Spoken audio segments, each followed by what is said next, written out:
didn't really know my place. I think with many of us, we don't really know our place in the world until we find what we're passionate about or what we respond to. And for me, well into my teens, I didn't feel like I was really good at anything, but I knew what I clicked with, and I clicked with languages, and I clicked with stories.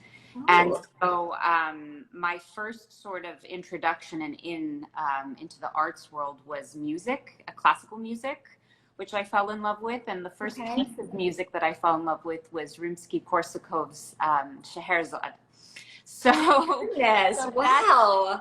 So I could hear these sort of like, you know, these sort of like melismas and more Oriental themes. And, you know, that to me sparked my imagination, and coupled with the nightly bedtime stories that my mom would tell me that were unique to our culture. I felt like these were worlds. It was kind of not rough. I had a good childhood with lots of love from my family, but it was rough outside of my family. And so stories are where I felt free, and I felt like I belonged.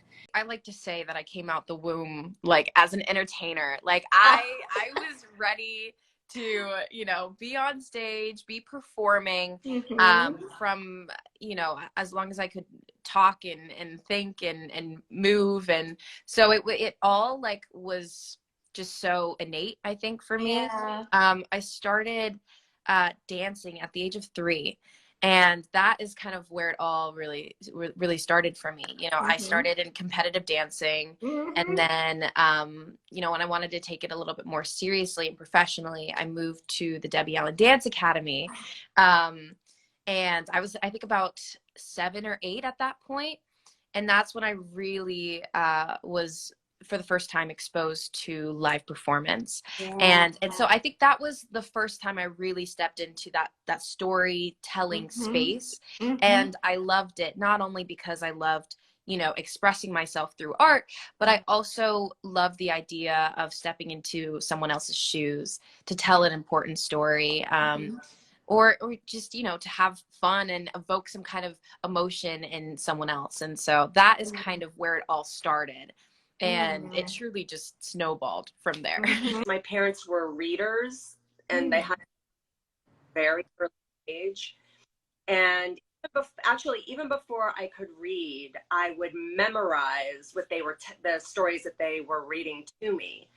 So I could mimic the reading and the page turning, because I would just watch them and listen to them. And I liked you know, as children do, I liked my favorite books that I wanted to hear over and over and over and over, like Donald Bob, How Spider Saved Halloween. I mean, I still have these books from my childhood.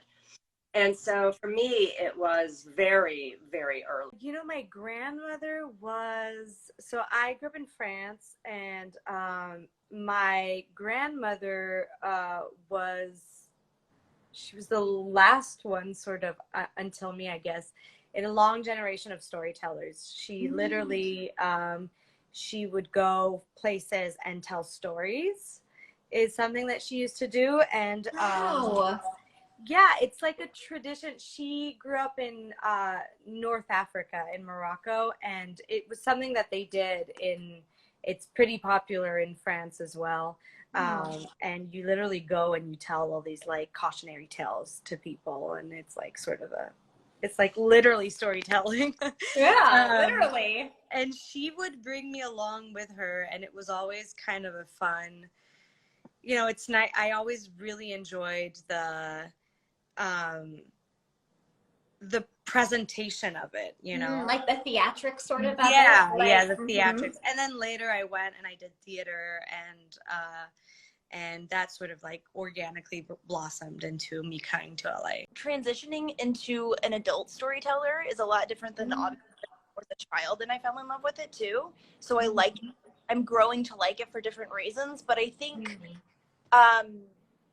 initially I always saw my grandpa telling stories and kind of getting a rise out of everybody and just laughing and, you know, laughing at his own stories. And I think it was really just like a familial experience that I saw that I probably learned from at an early age. And that's kind of my earliest memory of seeing storytelling. I used to go to the classic movie section in the library, and a lot of old movies like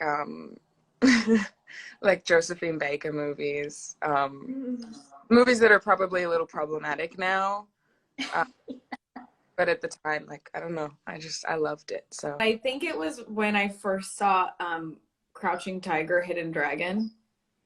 Oh.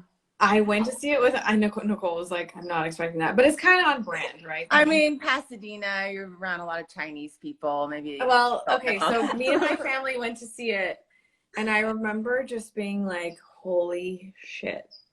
That was the most insane thing. Listen, I grew up watching a lot of old movies with my dad, and I love that too, but I think maybe because it was like such a departure from that kind of movie that it was so powerful, and obviously it represents an entirely different genre of movie making that I think I was so inspired by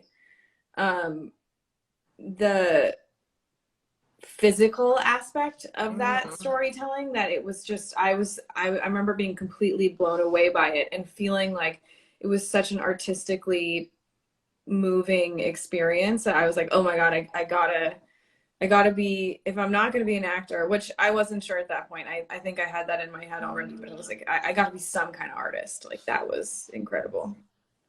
I love that answer. Oh, sorry. Yeah. I don't even remember watching that movie for the first time. It was very sophisticated movie, Becca. I was thinking, like, I feel like I never, this term storyteller, I feel like is like kind of more recent, maybe. But I always fell in love with like characters in movies, and like I've always been really interested in like people and their motivations and just like what makes people tick. But yeah, I remember going to like, when we had Blockbuster back in the day, going there every week with my mom and like picking out movies, and that was like a big highlight. The podcast and really anything we do as a group is all about like being intentional and sincerity. And one of the reasons that we wanted to start the podcast was because we didn't feel like we were being respected in our fullness. Like, yes, we are young people that engage with social media and love TikTok and love a new makeup trend, but find ourselves all the time sitting at the dinner table or at the coffee shop having conversations about what's happening domestically and internationally, and talking about how the groups in which we're a part of as minorities or disenfranchised individuals in America. So Yeah. I think it was always a natural decision for us to talk about TikTok, but also talk about systemic oppression and to talk about, you know, unfortunately, the legislation that's currently being passed in this country that is oppressing women, but also, you know, how hookup culture is affecting us as young women. So it always felt natural. And I think something that we all agree on is our generation is always a topic of conversation, but we're always being spoken to, and like we're being spoken about, but very rarely are we really given a seat at the table. And we really just wanted this to be a space where we take agency and we speak transparently and talk about taboo topics, but things that we enjoy and the music that we like. And we just wanted this to be a space where we could authentically be ourselves. So hopefully that empowered other people to do the same. Representation is so, and just people who kind of felt like myself on television and seeing them like achieve their goals and accomplish really great things was really inspiring for me, and it meant a lot to me. So, you know, it's nice to hear like really sweet things about Totah and how Totah's made people feel similarly. And that's really exciting, and so happy. I'm so happy with that. And yeah, I just hope that there's so many lessons in this season.